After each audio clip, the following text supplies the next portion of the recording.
नमस्कार साथियों, गौरव ज्ञान धारा में आपका स्वागत है। पिछली जो क्लास थी अपनी समायोजन की और मनोरचनाएं अपन पढ़ रहे थे, उसी का अगला पार्ट आज मैं लेकर आया हूं। जो साथी नए हैं और जिन्होंने वो पार्ट नहीं देखा था वो पहले जाकर फर्स्ट पार्ट देख लें। उसमें बहुत कुछ है आपके लिए, बहुत कुछ समझने लायक है, बहुत आसान तरीके से है। तो उसके आगे का पार्ट है, उसको आज हम शुरू करने जा रहे हैं और आज पूरा कर देंगे एक नए अंदाज से। पढ़ाई का जो स्तर बहुत ज्यादा कठिन बना हुआ है, जिससे कॉम्पिटिटर जो है बहुत तनाव दबाव महसूस करते हैं, उसको आसान करने की कोशिश के चलते ही मैं YouTube चैनल पर आया था और उसी के लिए प्रयासरत हूं और आगे भी प्रयासरत रहूंगा। चलिए साथियों, आगे बात करते हैं। अब जो मनोरचना है वो है अन्यारोपण। तो अन्यारोपण क्या होता है? तो अन्यारोपण में साथियों जो होता है वो स्पेशल प्रेम विषयक जो संवेग होते हैं, ऐसे इमोशन जिनका संबंध कहीं ना कहीं प्रेम से होता है, लेकिन वहां पर प्रेम संबंधी उन्हें विफलता मिलती है, वहां वे सफल नहीं हो पाते, तो उन्हीं प्रेम संबंधी संवेगों को किसी अन्य जगह पर अपनाना, तो वो चीजें आती है इसके अंदर। जैसे इसमें क्या क्या आएगी? मान लीजिए कोई व्यक्ति है जो प्रेम में असफल हो गया, उसे ठुकरा दिया, प्रेमिका ने ठुकरा दिया या प्रेमी ने प्रेमिका को ठुकरा दिया, चलता रहे ऐसा बात। देखो मनक जमाना में आया हो तो ऐसा बात चलती रही, इन्हें कोई फर्क नहीं पड़े। पचबिन बाद में वो आदमी कहीं करे या युवती कहीं करे, वो युवक या युवती जहां से ठुकराया गया है उसी प्रेम संबंधी संवेग को कहीं और लगाता है। आपने देखे होंगे घरों में पालतू जानवर होते हैं, कोई खरगोश पालता है, कोई कुत्ते पालता है, कोई बिल्ली पालता है, तो बहुत सारे कोई पशु पक्षी, जैसे पक्षियों के पिंजरे होते हैं, पक्षी पालता है, तो वो प्रेम संबंधी संवेग जो है अब उन पशु या पक्षियों के साथ में, मतलब उनके प्रति जो है वो प्रेम दर्शाता है, उनके साथ में समय बिताना शुरू करता है। तब वह किस में जाएगा? वह जाएगा आपके अन्यारोपण के अंदर। और यदि देखा जाए तो आपके जो अपने इसमें कहते हैं, जैसे किसी माता का अपने पुत्र के प्रति जो वात्सल्य प्रेम होता है, साहचर्य वाला नियम कह सकते हो आप इसको, तो पुत्र के प्रति जो प्रेम होता है और किसी अनहोनी और किसी घटना का वह शिकार हो जाते हैं और उन्हें उनमें जो है वो बिछड़ जाता है पुत्र माता से, तो उसके बाद में वह माता जो है उस पुत्र के कपड़ों से या उसके खिलौनों से जो प्रेम दर्शाती है, जो वात्सल्य प्रेम उसका दर्शाता है, पुत्र के प्रति नहीं है बल्कि उसके जो निशानियां थी उनके प्रति जब वो दर्शाने लगते हैं, तब वो किसके अंदर आ जाएगा? आपके इसके अंदर आ जाएगा। एक मूवी भी आई थी, उसमें वो गीत था जुजू जू जुजू वाला, यदि आपको ध्यान हो तो उसमें वो यशोदा का नंद लाला वो वाला गीत है और उसके अंदर वो खिलौने के प्रति ही वो समझती है। तो ये चीज आपके किसके अंदर आ जाती है? इसके अंदर। उम्मीद है समझ में आ गया होगा। अगला लेते हैं आप। तो विस्थापन अगला है अपना साथियों। विस्थापन या अप्रत्यक्ष आक्रामक उपाय, जैसा इसका नाम है, अप्रत्यक्ष आक्रामक उपाय है। आक्रामकता होती है इसके अंदर। इसमें क्या होता है साथियों कि कहीं से जो है उसकी भावनाओं को ठेस पहुंचती है, व्यक्ति की भावनाओं को कहीं से ठेस पहुंचती है, लेकिन उसके प्रति वह जो है, जो उसके आत्मसम्मान को या भावनाओं को ठेस पहुंचा रहा है, उसके प्रति तो वह अपनी प्रतिक्रिया नहीं दे सकता, लेकिन दूसरे के प्रति वह ऐसी प्रतिक्रिया देता है। मान लो किसी को, मतलब अपने से बड़े ने अपने को डांट दिया या मार दिया, अपन उसको तो चोट नहीं पहुंचा सकते, मार सकते, लेकिन अपने से छोटे ऊपर तो अपने जोर चले गई, तो अपन जो है वहां जाकर अपना जोर चलाते हैं, तब जाकर इसके उदाहरण बहुत बढ़िया है, तब जाकर जो है वह इसके अंदर आता है। इसके कैसे उदाहरण है कि देखो बच्चा गया स्कूल के अंदर, स्कूल में गया और गलती की कोई, और मास्टर जी पीट दियो बच्चा ने या मैडम जी पीट दियो बराबर, हम बच्चों मैडम जी मार नहीं सके क्योंकि मैडम जी बड़ा है, मास्टर जी ने मार नहीं सके। देखो ऐसी मारवाड़ी बोल रहा हूं जिससे आपको सबको समझ में आ जाएगी, इसमें कोई कठिन शब्द नहीं है, मतलब वो एक जो बहुत ज्यादा गुर्जरी अपभ्रंश से ली हुई बिल्कुल नहीं है, ये तो आपके आसपास ही है, तो समझ में आ जाएगी। देखो मास्टर जी ने मारा या मैडम ने मारा, अब वो उनको तो मार नहीं सकता, तब वो क्या करता? घर आता है, घर आता है तो छोटे भाई बहन होंगे उसके, याद घर आके और फिर जैसे ही वो भैया भैया करते हैं, दबा दब वो माथे पड़ जाए, यानी कि वो आकर किसको मारता है? अपने छोटे भाई बहनों को। या फिर क्या करता है? मास्टर जी ने मारा और बस कह के जा बाहर जाके खड़ा हो जा, हाथ खड़े करके, अब वो बाहर जाकर दरवाजों को लाते घूमे मारता है, या पौधे लगे हुए उन पौधों को तोड़ता है, या कोई भी ऐसी चीजें जो मतलब उसके जो बस में है उनके ऊपर वो जोर लगाता है। नहीं बस चालन तो मास्टर जी को टैटू दबा दे, बाकी बस चाले कौन? तो वो जाकर जो है उन पर अपना क्रोध निकालता है, वह आपके आता है इसमें आक्रामक अपने अप्रत्यक्ष आक्रामक उपाय के अंदर। और उदाहरण यदि दिया जाए, देखो ये उदाहरण बढ़िया है। कोई शादीशुदा पुरुष है, हाँ यहाँ पे क्या है कि आपको समझ में भी अच्छे से आता है ऐसे उदाहरण। शादीशुदा पुरुष है, देखो गृह मंत्रालय से जब आदेश निकलता है तो किसी की नहीं चलती है। तो झगड़ा हुआ उस शादीशुदा पुरुष का, घर पे झगड़ा हुआ, उसके बाद में वो गया ऑफिस में, वो किसी ऑफिस में मैनेजर था, घर पे झगड़ा हुआ, घर पे चालक कौन, क्योंकि गृह मंत्रालय आगे की नहीं भी चालक कौन।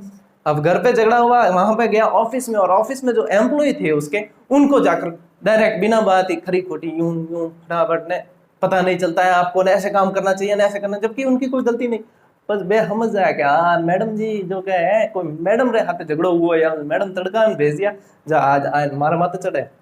तो ये चीज वहां पर लागू होती, कई बार होता है ना ऐसे।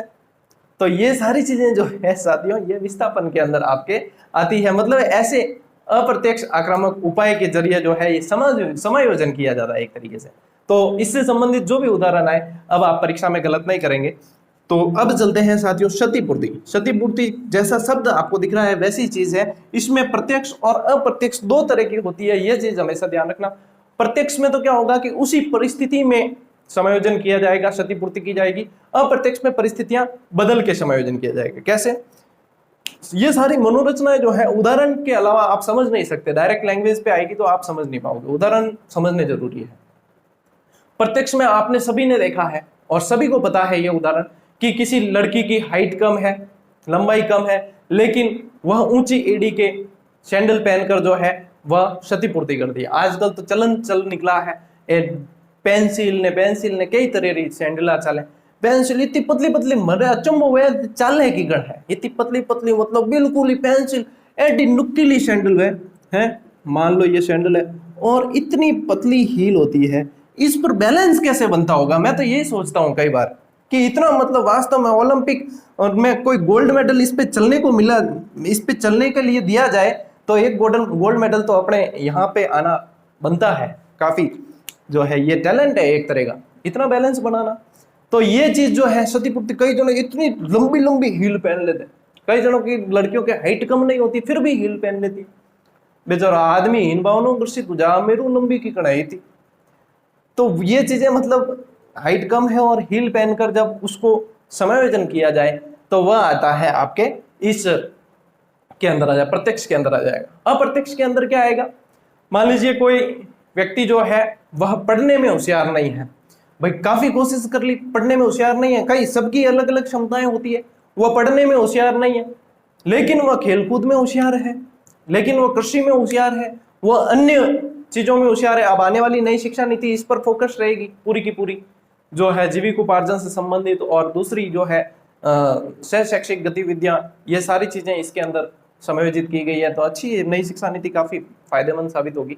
तो वह चीज जब वहां पर की जाती है लागू, मान लीजिए सचिन तेंदुलकर को यही कहा जाता कि आप सीए कर लो या आप आईआईटी कर लो, तो वह इतने इसमें काबिलियत सिद्ध नहीं कर पाते जितनी वो क्रिकेट में कर पाए। लता मंगेशकर को कहा होता कि आप क्रिकेट खेल लो, नहीं कर पाते, उन्होंने संगीत में की।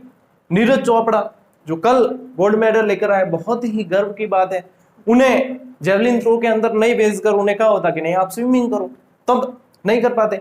तो समायोजन यहाँ अप्रत्यक्ष का मतलब क्या है? क्षतिपूर्ति। अप्रत्यक्ष का मतलब क्या है कि किसी एक क्षेत्र में वो कमजोर है, उस क्षेत्र की कमी को अगले क्षेत्र में वह पूरी कर देते हैं।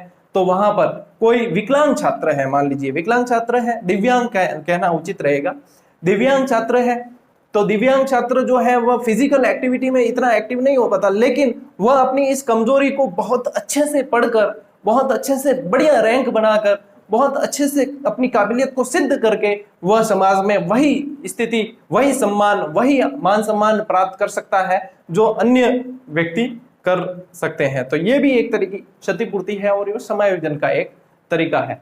तो ये मेरे ख्याल से अब क्षतिपूर्ति भी आपका क्लियर हो चुका है। अब अपन चलते हैं अगली मनोरचना की तरफ।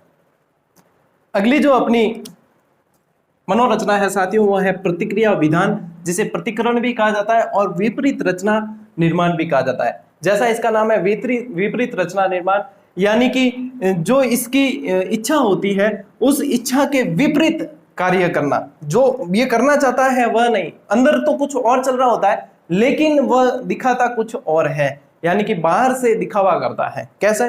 जैसे इसके अंदर आपके जो ये सबसे ज्यादा उदाहरण पढ़ने में आता है कि बगुला भगत, बगुला भगत, ये जो उदाहरण आता है वह इसके अंदर है। बगुले की प्रकृति क्या है? वह शिकार करने के लिए, लेकिन भगत बन के बिल्कुल सन्यासी की तरह एक पैर पर खड़ा रहता है। तब मछलियां सोचती कि तो सन्यासी है, बिल्कुल आराम से खड़ा है, और पास में जाने पर वह शिकार करता है। तो बगुला भगत यानी बाहर से दिखता कुछ है, अंदर होता कुछ है।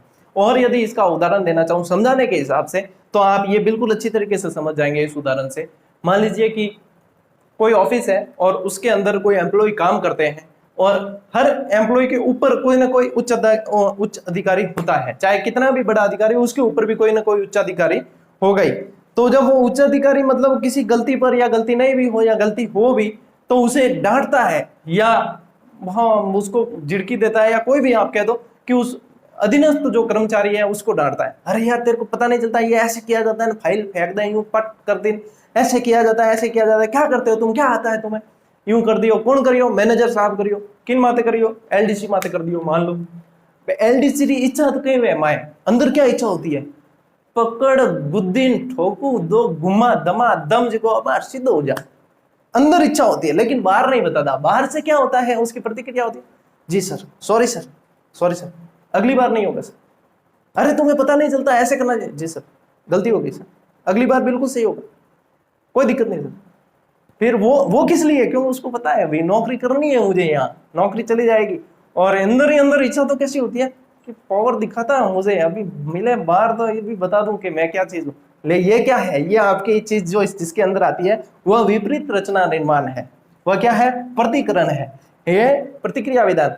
अब इस तरीके के जो उदाहरण अपन को मिलते हैं वो इसमें आएंगे। अब एक चीज यहाँ पर जो मैं स्पेशल वो डिस्क्लेमर और नोट लगाकर कहते हैं ना, वही चीज मैं कहना चाहूंगा कि मैं किसी भी तरह की हिंसा या इस संबंधी बातों से जो है बिलोंग नहीं करता हूं या प्रेरित नहीं करता हूं। ये सिर्फ और सिर्फ उदाहरण समझाने के लिए काम में लिए गए, वगैरह वगैरह वगैरह, आप समझ लेना इसके अंदर, ठीक है ना। तो किसी तरीके से उससे नहीं जोड़े, सिर्फ पढ़ाई से रिलेटेड करके देखें। चलिए आगे, ये कहनी जरूरी होती है कि ऑनलाइन प्लेटफॉर्म है विश्व स्तरीय, कोई कहता है क्या होता है हिंसा रो के घुमा उमा ठोकन रो क्यों हमारे साथ, ऐसी बात नहीं है, ठीक है। दिवा स्वप्न कल्पना तरंग मनोविलास क्या है? दिवा स्वप्न सभी को पता है, दिवा स्वप्न क्या है? दिन में देखे जाने वाले सपने, ठीक है।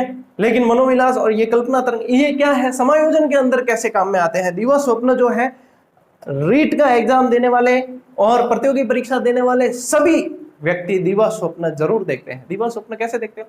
आप मन में सोचते हो कि मेरा सिलेक्शन हो जाएगा, उसके बाद में मैं ये करूंगा। मान लो यही सोच रहे हो कि सर के प्लेटफॉर्म पर मैं भी क्लास लूंगा, या मैं जो है कई कई तरह के सपने होते हैं, मैं अपने माता पिता को घुमाने कहीं लेके जाऊंगा, या फिर मेरी अच्छी जगह शादी हो जाएगी, या कोई भी मतलब इस तरीके के सपने होते हैं, दिवा स्वप्न कहा जाता है उन्हें, वह देखते हैं। तो इसमें क्या होता है साथियों की वास्तविक रूप से जिन इच्छाओं की पूर्ति नहीं होती, वह दिवा स्वप्न के जरिए जो है उनसे थोड़ी क्षणिक संतुष्टि महसूस की जाती है। यानी कि कोई व्यक्ति जो है खेल के प्रति बहुत रुचि रखता है, लेकिन उसे जो है सही प्लेटफॉर्म नहीं मिल पाता है, सही स्थान नहीं मिल पाता है, लेकिन दिवा स्वप्न के अंदर सोचता है कि मैं भी ऐसे विराट कोहली के जैसे बन जाऊंगा, मेरे से भी ऑटोग्राफ लेने आएंगे लोग, और उसके बाद में मैं भी बहुत सारे आगे पीछे लोग घुमाएंगे, और ऐसी थोड़ी सी सोचकर जो है उसे क्षणिक संतुष्टि मिलती है। वह चीज आपके जाती है किसके अंदर? ये दिवा स्वप्न, कल्पना तरंग या मनोविलास कह दो, इसके अंदर चली जाती है ये सारी चीजें, ठीक है साथियों। अब चलते हैं अपन रूपांतरण की तरफ। रूपांतरण क्या है? यानी रूप का अंतरण हो जाता है, रूप बदलता है। कैसे बदलता है? कि जब ऐसी कंडीशन कोई आती है जिसके अंदर जो दमित इच्छाएं हैं, अंदर अंतर्द्वंद जो चलता है व्यक्ति के अंदर, वह अंतर्द्वंद शारीरिक रोगों के रूप में उभर कर सामने आता है, शारीरिक रोग के रूप में उभर कर सामने आता है। कैसे? कि जब आप देखेंगे कि कई तरह के युद्ध होते हैं, प्रथम विश्व युद्ध, द्वितीय विश्व युद्ध हुए, या इतिहास के अंदर देखते हैं बहुत सारे युद्ध होते हैं, तो सैनिकों के अंदर एक मतलब अजीब सा वो भय अंदर रहता है। कुछ सैनिकों में होता है, कुछ में नहीं होता है। तो उस कारण जो है कई सैनिकों के अंदर जिनके अंदर रोग उभरने लगते हैं, कई जनों के जो है आईसाइट कमजोर होने लगती है, आंखों की रोशनी कमजोर होने लगती है, कई जनों के जो है पेट खराब होने की समस्या हो जाती है, कई जनों के बीपी की समस्या हो जाती है, बीपी ऊपर नीचे हो जाता है, ये चीजें होती है। तो ये चीजें होती है, जैसे कि आप मान लो कि घर पे कोई बड़े बुजुर्ग है, सदस्य है, और उन्हें एकदम से कोई सूचना दी जाए किसी बात की, किसी अनहोनी से संबंधित, तो मतलब सूचना भी तो पूरी दी नहीं जाती, उससे पहले ही वह जो है भाग जाते हैं अपने हेड ऑफिस की तरफ। हेड ऑफिस आप समझदार हो, क्योंकि उन्हें भी वो फिर वापस पूछते हैं, अरे यार मेरे पेट में आटो पड़ी हो, बहुत खतरनाक, मतलब वो जो है पेट खराब होने की समस्या, और बीपी ऊपर नीचे ना, हार्ट बीट जो है बहुत ज्यादा तेज चलने लग जाती है, ये सारे जो है शारीरिक रोग के रूप में उभरने लगते हैं। ये आपके आ जाती है, किसके अंदर आती है, ये आपके आ जाती है रूपांतरण के अंतर्गत। अब चलते हैं साथियों अगली अपनी मनोरचना की तरफ। अगली मनोरचनाएं जो साथियों हैं अपनी, वह है प्रत्यागमन या पलायन कहा जा सकता है इसे, और प्रतिगमन या प्रत्यावर्तन।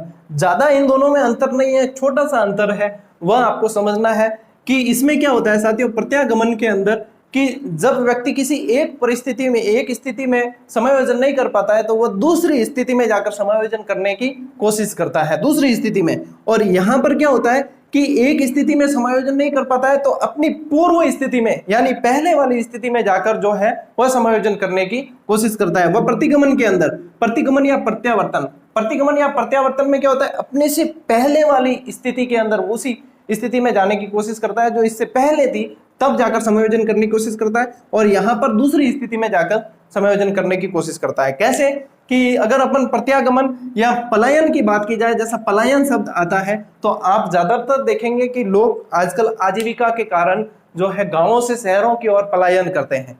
इसका कारण एक ये भी होता है, मान लीजिए कहीं किसी गांव में अकाल पड़ा तो कृषि वगैरह जैसे हो नहीं पाई सही ढंग से, अब उसे जो है आजीविका चलाने के लिए किसी न किसी काम की आवश्यकता है, और काम की आवश्यकता है तो वह फिर शहरों की ओर पलायन करते हैं, किसी फैक्ट्री में या कारखाने में काम करके अपनी आजीविका चलाएं और अपने परिवार का पेट भर सकें। तो इस वजह से जो पलायन, एक स्थिति से दूसरी स्थिति में पलायन कर गए, तो वह जो चीज आ जाती है वह आपकी इसके अंदर आती है। दूसरी और उदाहरण यदि इसी चीज का दूं मैं, मान लीजिए किसी युवती की शादी हुई, किसी युवती की शादी हुई, बहुत अच्छे से रही हुई वह युवती मायके के अंदर, और बहुत सारे मतलब इतना ज्यादा उसे काम नहीं करना पड़ता था, तो वो काम करने की आदत नहीं थी उसे, लेकिन अब ससुराल में जाती है, ससुराल में जाती है तो ससुराल में बहुत सारे काम होते हैं। और मान लीजिए कोई ऐसा ससुराल मिल गया जहाँ पे अभी यहाँ तो बना रही थी गैस पर खाना, और वहाँ चूल्हा उल्हा में फूंक फूंक मारनी पड़े, आके हम धुआं जावे, बस मतलब वो समायोजन नहीं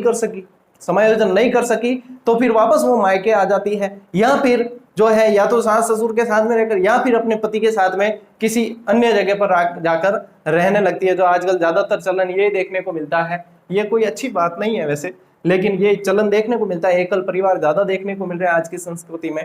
तो वह जो है अलग जाकर रहने लगती है, और वो एक तरह का समायोजन ही होता है, वह एक तरह का मतलब उस स्थिति से पलायन ही होता है।